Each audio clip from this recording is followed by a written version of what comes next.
Welcome to the 2020 Nottingham International Film Festival. We are delighted to be joined by Marcelo Vogelaar, one of the cinematographers, Thiago Dezan, another cinematographer from the Office of America's Commission on Human Rights, and Guy Bolliger. I'm hoping I said those names somehow right. Guy is one of the associate producers of the film My Blood is Red. Thank you so much, guys, for joining us from all different bits of the world. Guy, do you want to start us off? Just let us know a little bit about how you got involved in the project. Yes, I'm from São Paulo, and Nisma's film first came to São Paulo to shoot and looking for a project, and they came to visit the community of Curucutu, which is in the outskirts of São Paulo. And originally they were going to make a film about Olívio, which is Vera's son, Vera's dad.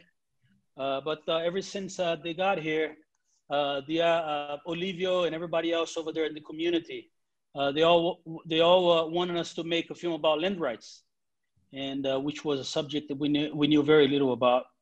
And so Olívio was one of the leaders, Fabio was the other leader over there. And so pretty much Vera was a godsend to us, because when we met him and we saw him singing, and all his lyrics, they were about the struggle. They were about land rights and the fight. And so that way he could become the lens through which we were able to look at this world of violence and this world of genocide that all the indigenous people are in here in Brazil. So suddenly our film had a central character, and even better, it was able to become a musical. Yeah, so ostensibly is, as the synopsis says, ostensibly it is a sort of music documentary, but obviously covering that real issue of the sort of land rights. Thiago, you have experience filming protests, I believe. So how was it getting involved in this project? Yes, thank you for having the filming and for the film on the festival and for having us here. It's really good that we have this space to show what we did together, but also for more people to be able to access this whole content that is artistic, but is also political. And it's really good to find ways to use art to take this for more people around the world.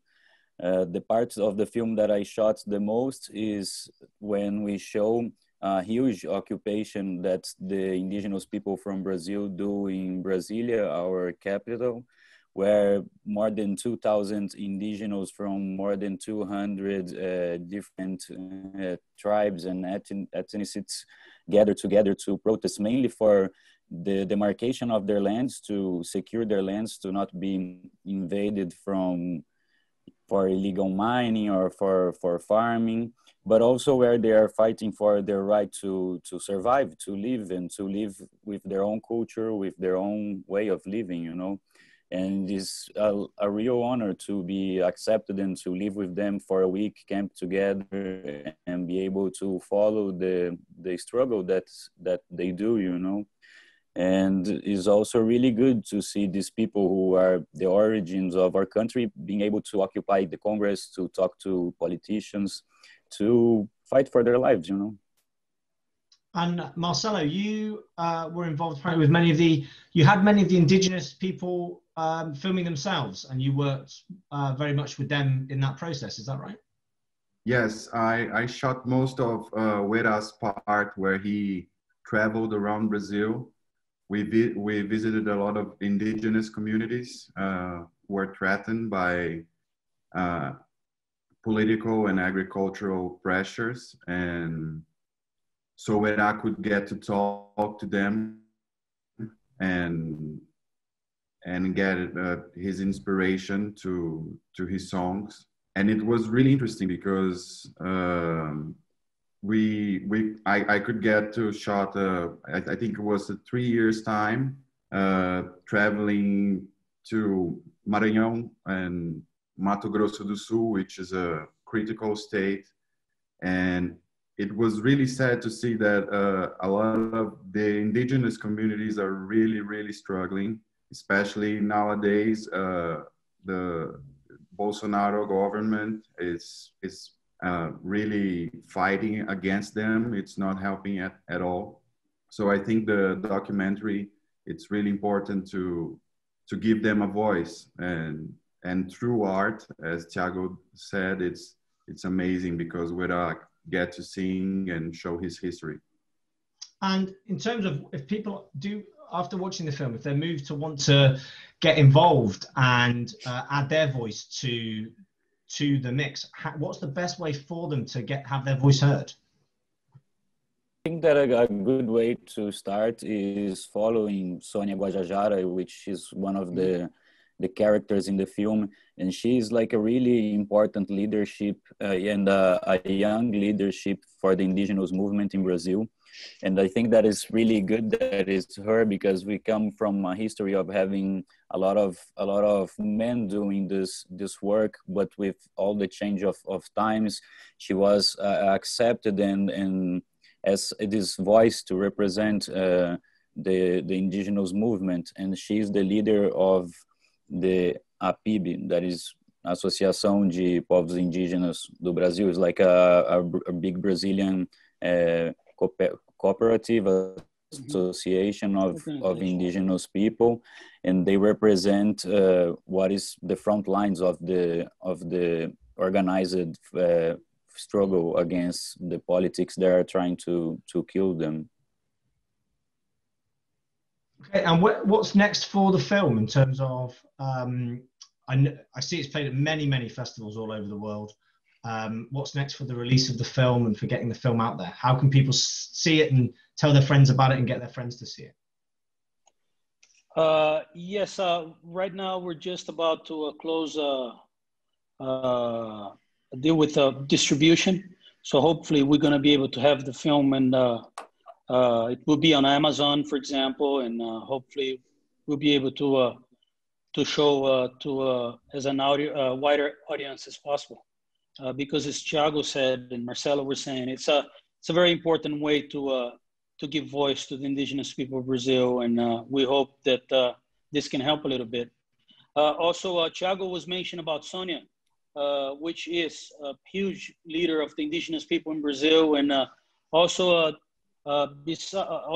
together with APIB, there is APOIME, which is also another association of the indigenous people of the North and the Northeast, and Espírito Santo and Minas Gerais, some of the states of Brazil. It's also another very important organization, association of the indigenous people here.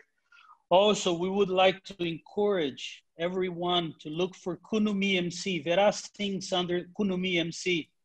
So you can have and you can find Kunumi MC songs in all these platforms on YouTube Music and Deezer and Spotify. He also has a YouTube channel. So we strongly recommend it. And his first album was released. The name is My Blood is Red, same as our film. So I just wanted to mention that also. Fantastic. And what's next in terms of projects for you guys? What are you all working on next for your next projects? Or is this all consuming at the moment? Yeah, I've been working like for 2 years now as a photographer for the Inter-American Commission on Human Rights. And it's kind of an extension of the work that we did together for this film and that I've done before. But now being able to follow lawyers and jurists all over the Americas to document what we are facing. And is really sad at the same time to see that all the problems are the same, you know, like you travel from country to country, what changes is the flavor of the food, maybe the accent of people, the language that people speak, but the issues that we are facing are similar everywhere, you know, like we really need to pay more attention on our environment and the way that we treat the people who are always defending the environment, because this is our future, you know. And there's Yanomami prophecy, and Yanomami is indigenous people's tribe in Brazil, and they have this theory that is called the fall of the sky. And they say that when we go deep down the earth and we extract everything that it has, the sky is gonna fall, because it's the underground of the earth that sustains the sky, you know. And when the sky fall, every one of us is gonna die together. And so they are doing a work of protection, not only for them but for all of us. And so we should at least help, or not bother them while they are doing that, you know. And they are the people who are suffering the most. They are paying the cost of the development of the society, as we know. Is there anything people can do? Is there any small changes people can make in their everyday life that will have an impact, if collectively we all do it, on some of the practices that are going on?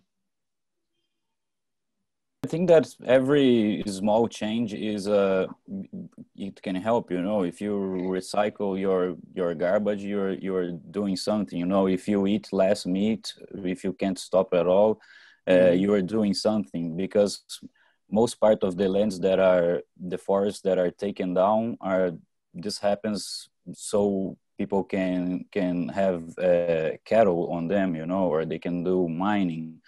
So I think that you have to see in which country or in which place you are in the world, and which companies make the food that you buy, and see where that comes from, or which company makes the clothes that you use, and how they treat their workers, you know. I think that it's really hard, but we have to start looking at our practices and trying to make them better, you know. It's not an easy process.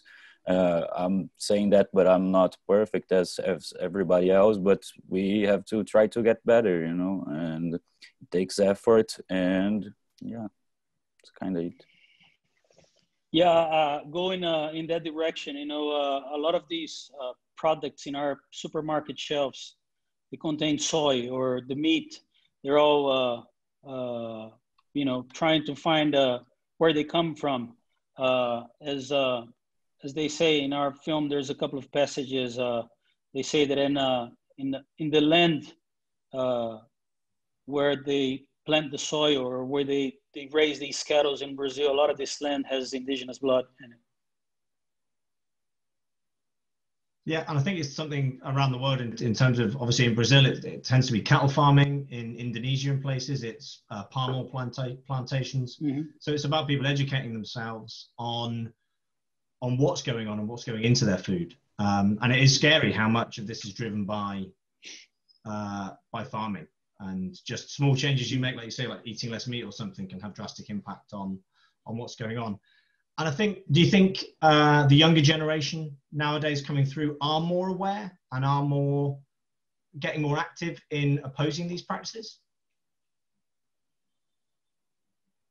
I think so, man. And I think that we have a lot to learn from them, you know, because I think that they were born with the internet already working, you know, so they matured and they got smarter faster than all of us, you know. So I think that we should really listen to them and for the issues that they are putting out there.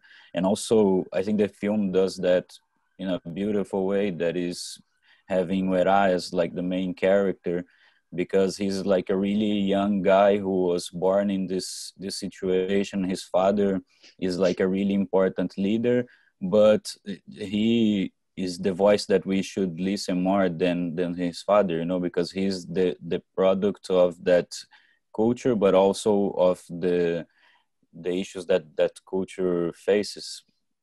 Sona Gajajara, the leader we were talking about in the film, she mentors him and try to show him the importance of him as a young indigenous using his talent, his rap, as a weapon in the fight for the indigenous rights. So it is very powerful. Fantastic. Well, really, congratulations on the film. It's an incredibly powerful piece. We, as soon as we have any information about the release or anything, we'll share that through all of our socials so people can find out where they can see it, how they can tell their friends about it. And thank you so much for taking the time to speak to us today. It's been lovely to speak to you all, and best of luck with the film moving forward. Thank you so much, man. Thank you very much. Thanks again for having us, and it was a great opportunity. Thank you. Thank you.